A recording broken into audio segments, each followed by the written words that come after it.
Good morning, ladies and gentlemen. Welcome to another class on electrical and fire hazard and safety for BSc Hazard Safety and Security Management.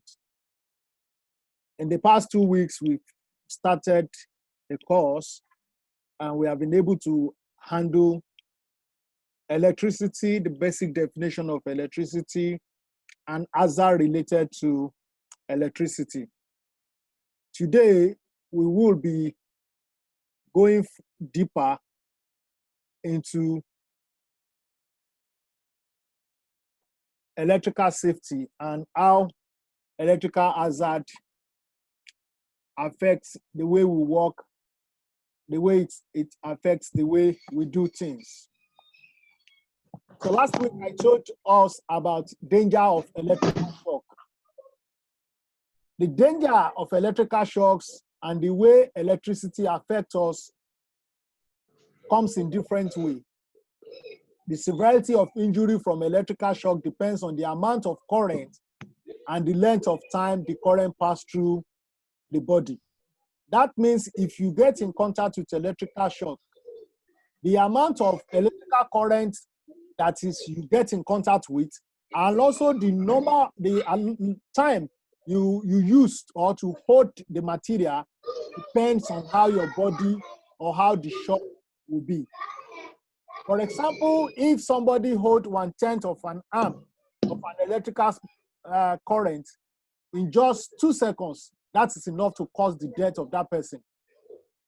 So that means the amount of current that will kill a person or the shock that will lead to death has 2 factors in place: the voltage or the ampere by which that current is coming, and the length of time you are able to hold the electricity.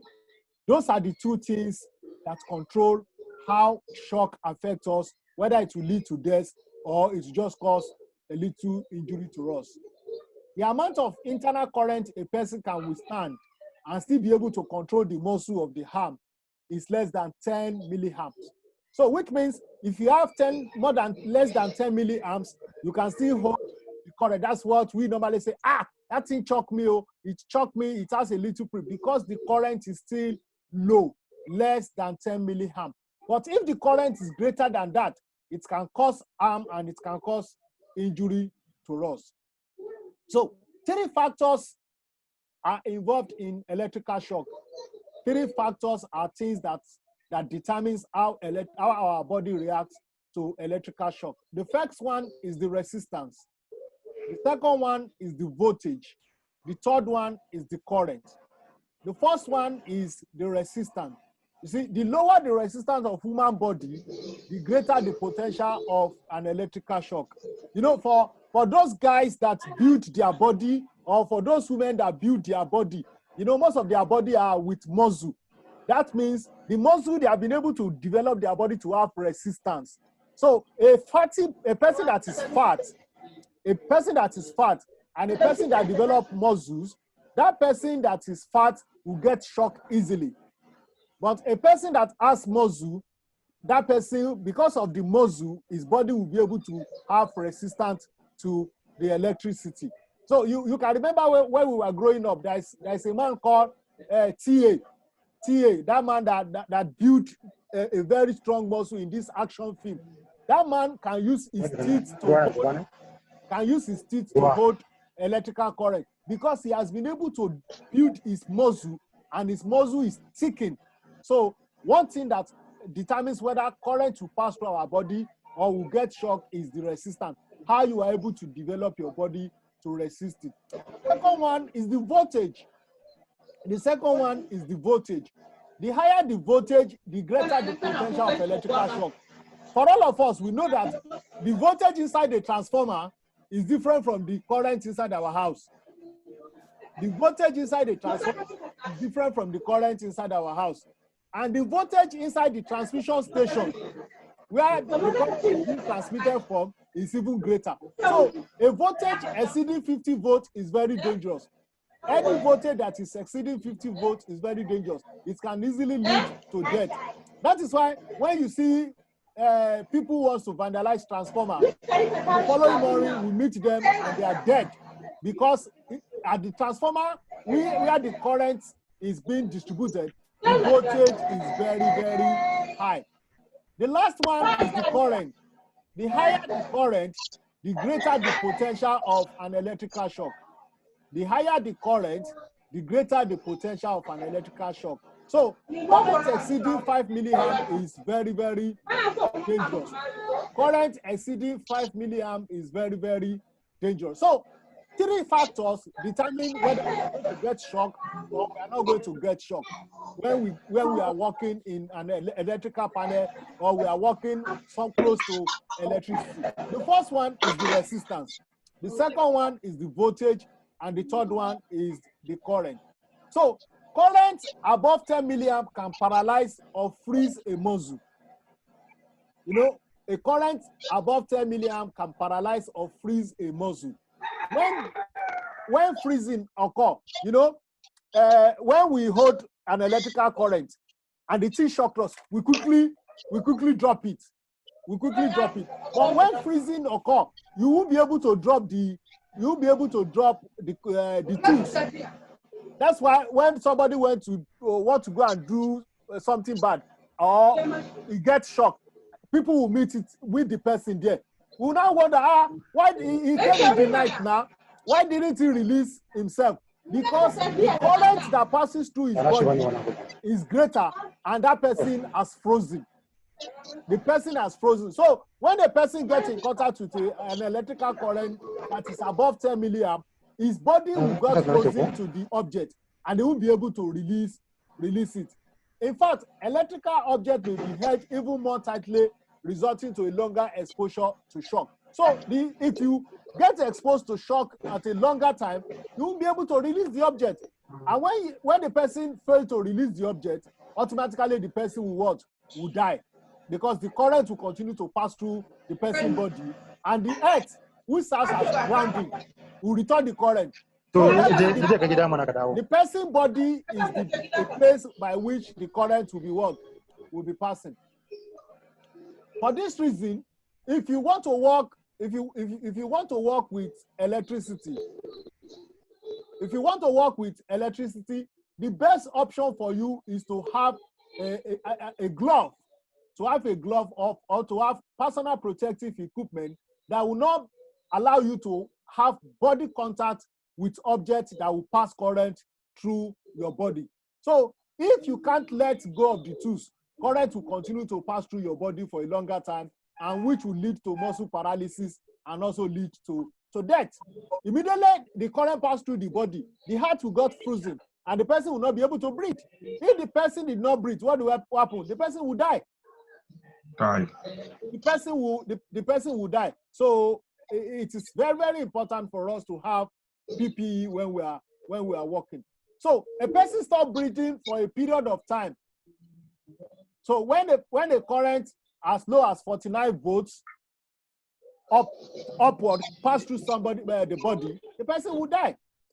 Usually it takes about 30 milliamp of current to cause respiratory paralysis. So if a current that is above 30 milliamp enters human body, there will be respiratory paralysis. And when the person does not breathe, what happens? The person will die. So two major things we must take into cognizance as a safety precaution when we are walking through where an electrical circuit is we must be able to protect our body. And the best function for us to protect our body is to use PPE, personal protective equipment. Also, we must de-energize current. Don't trust people when you are working on electricity. Don't trust people. Rely on yourself. Go and de-energize the current. When you de-energize the current, come back and see whether the current is analyzed. You tag it and you lock it. When you tag it and lock it, put the key in your pocket, because it's your own personal safety. I'll give you example of one thing that happened. in one of the former transformer station close to our area. The guy studied electrical engineering, one of the best, got employed by PHCN, and he lives within the community. And one day, he found out that some part of the community has light and the other does not have light on a Sunday. So he decided to be a good citizen. He went to work and want to go and do the repair. He off the light of the section of the places that does not have light. He off it, but he didn't tag out. He didn't lock it. So one of their co-worker just strolled into the office, came to the office and said, there is current, there is light in the panel now. Why have everybody not having light? The guy just switched the lights on while the guy is working on the light. The young man died. A BSc first class degree in electrical engineering. Died because the person who came to the office did not know that somebody else is working on the system. So it is very, very important for us to tag and log out and put warning. If you log out a system, if you tag it, put warning. Somebody is working on the electrical panel. Somebody is this. We are still working on it. Let the security people know. Let the people around know that you are working on it. No other person should go and work on it or switch the light on. So current that are 7 milliamp cause ventricular fibrillation. That is when the heart got rapidly tingle, and the condition will cause death in a few minutes unless a heart restoration is done. Sometimes people got born. Heart paralysis can also occur at 4 amps. And you know, the current at home is 15 amps. We have 13, we have 15. And some of us play with it. And we can see that with 5 amps, with 4 amps, it can lead to human death. So which means electrical current at home can cause death. So let's look at this table and see how electrical current affects human body. So when a current is below 1 milliamp, generally not repeatable, it will just give us a little tingle. We will just feel, that thing is like some friction in our body. So, but 1 milliamp will cause a faint tingle.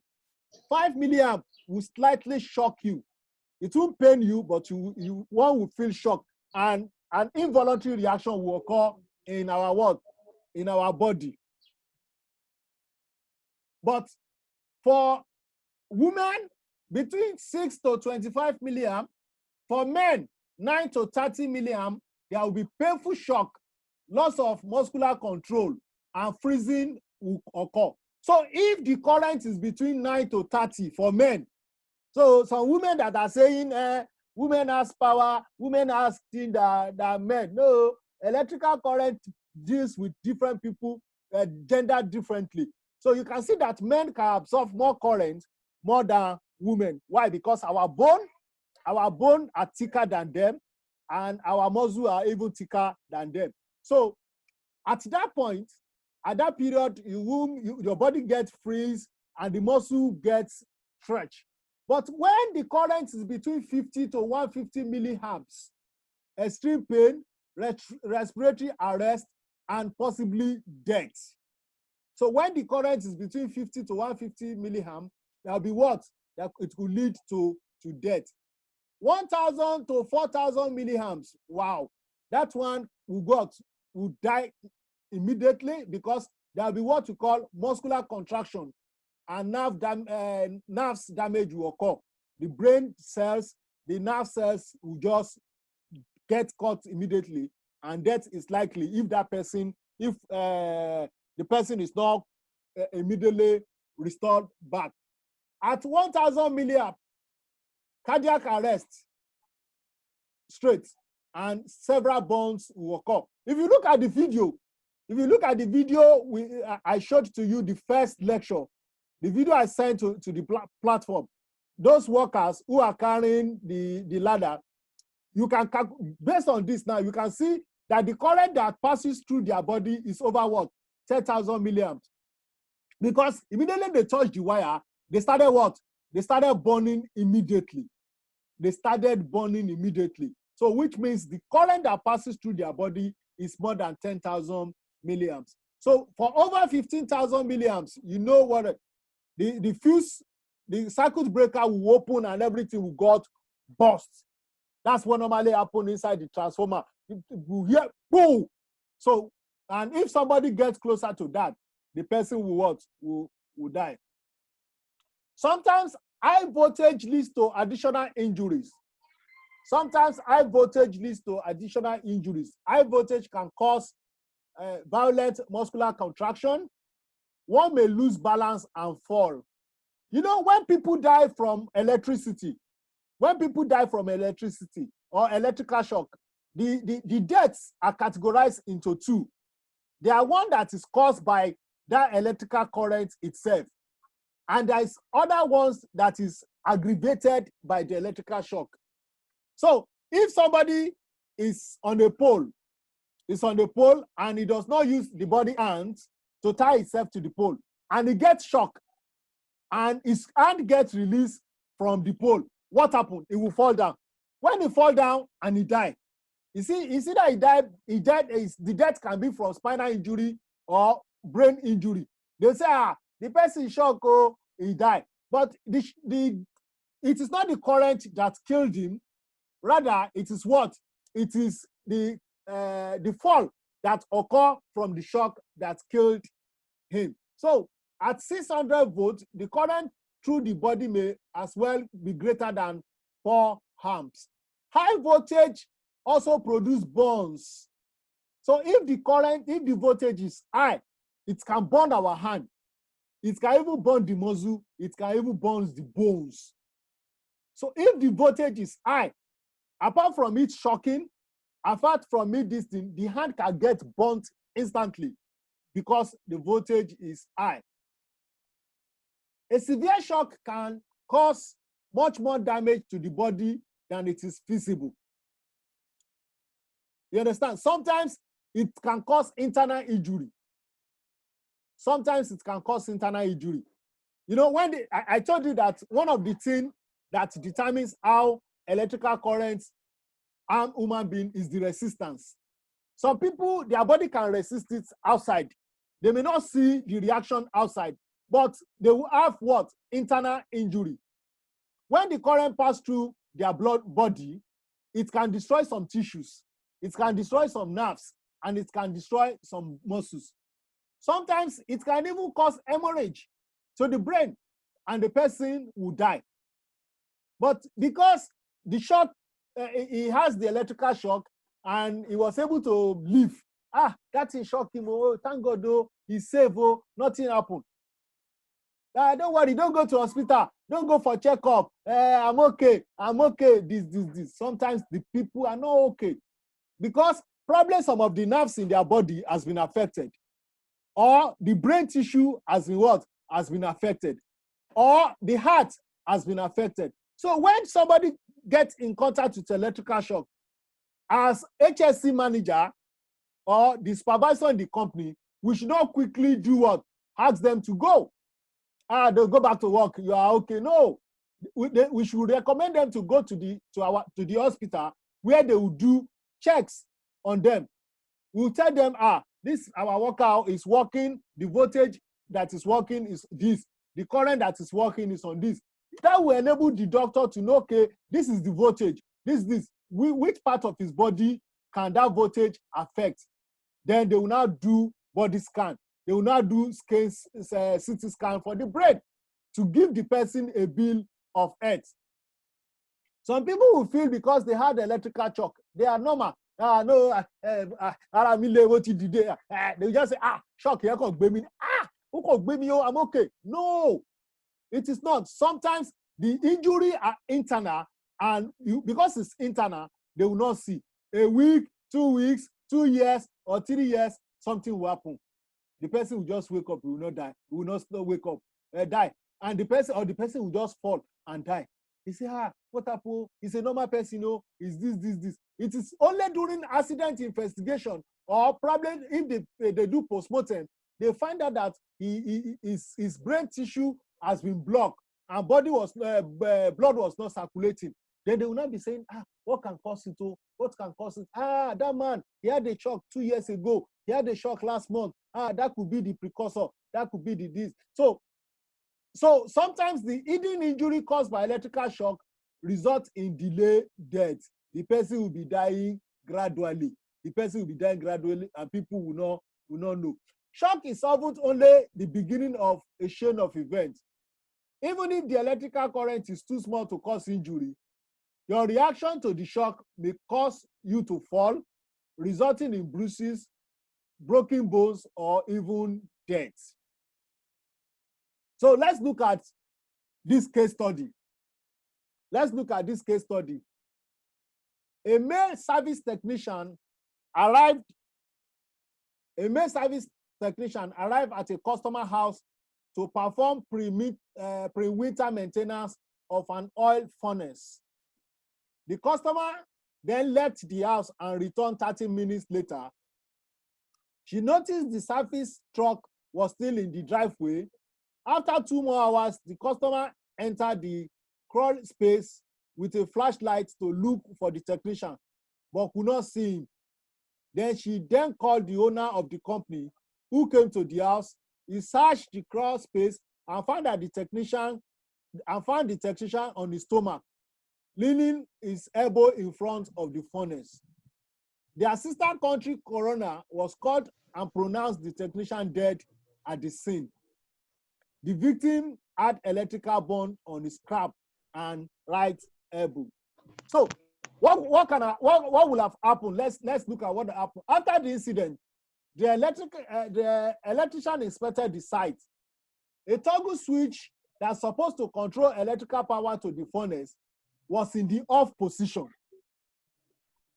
The electrician described the wiring as what? Haphazard and confusing. 2 weeks later, the county electrical inspector performed another inspection. He discovered that incorrect wiring of the toggle switch allowed power to flow to the furnace even when the switch was in off position. The owner of the company stated that the victim was a very thorough worker, perhaps performed more maintenance on the furnace than previous technician, exposing himself to electrical hazard. So what causes, let's look at what causes the victim death. Let's see what causes the victim death. Let's read this. They said the toggle was in what? In off position. It was in off position. But the technician felt, okay, because it's in off position, there's no what? There's no current in it. He felt because it's in off position, there's no current in it.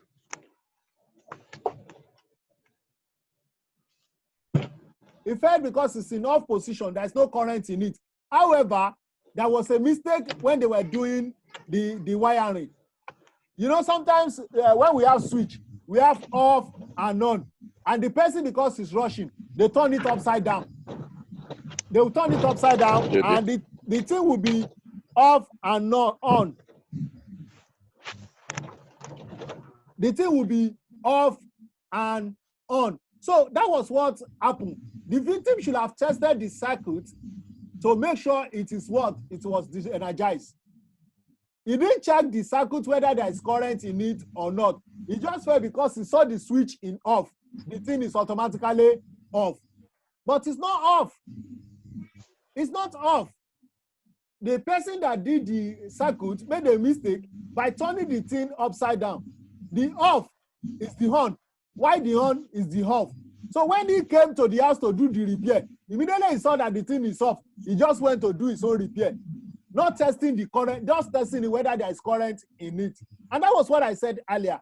We should always de-energize any electrical current we are working on, believing that we are the only one that can save our own life. Employees should provide workers with appropriate equipment and training. Using safety equipment should be a requirement for the job. If the guy has put on a proper PPE, if he has put on a proper PPE, there's probability that he will not die. A simple circuit tester may have saved the victim life.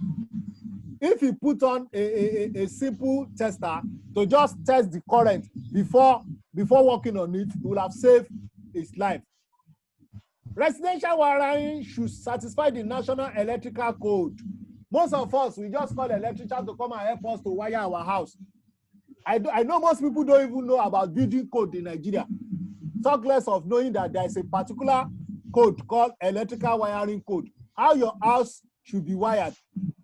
If an electrician comes to your house and the electrician dies, people can sue you. People can sue you, his family can sue you. If investigators come and they find out that your house is not properly wired according to National Electrical Code, you can be sued. And it can even lead to death or life imprisonment, because that is a case of manslaughter. Because you put the person that come to work in your house in what? In life in danger. So let's see, this is an example of an electrical burn. This is an example of an electrical burn. This is also what? An arm with a third degree burn from high voltage line. That is an high voltage line to a human body. You can see, you scatter the body and immediately. So we should not always believe that current is something that we can play with.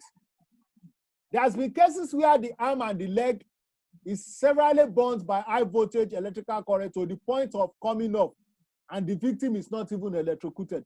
Yeah, sometimes the victim may not be electrocuted, but the hand and the leg may be what?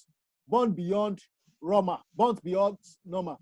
So what we have been talking at the beginning of the course is that the danger of electrical shock depends on three things: the amount of shock current passing through our body, the duration of the shock current through our body, and the path to which the shock passed through our body.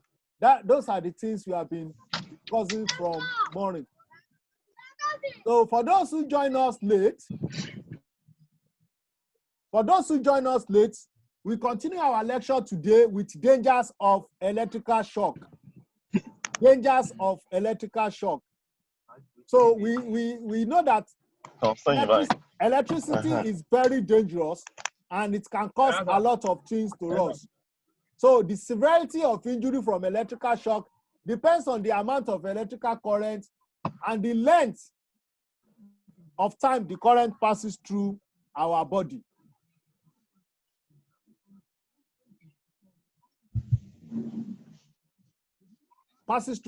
So 3 factors determine electrical shock: the resistance, how our body are able to resist it, the voltage, how high the voltage is, and also the current.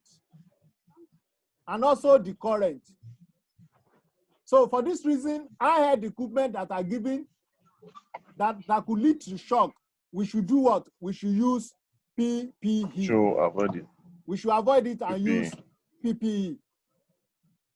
So we are able to explain the different effects electrical currents gets into our body. The different effects, how different currents affect our body.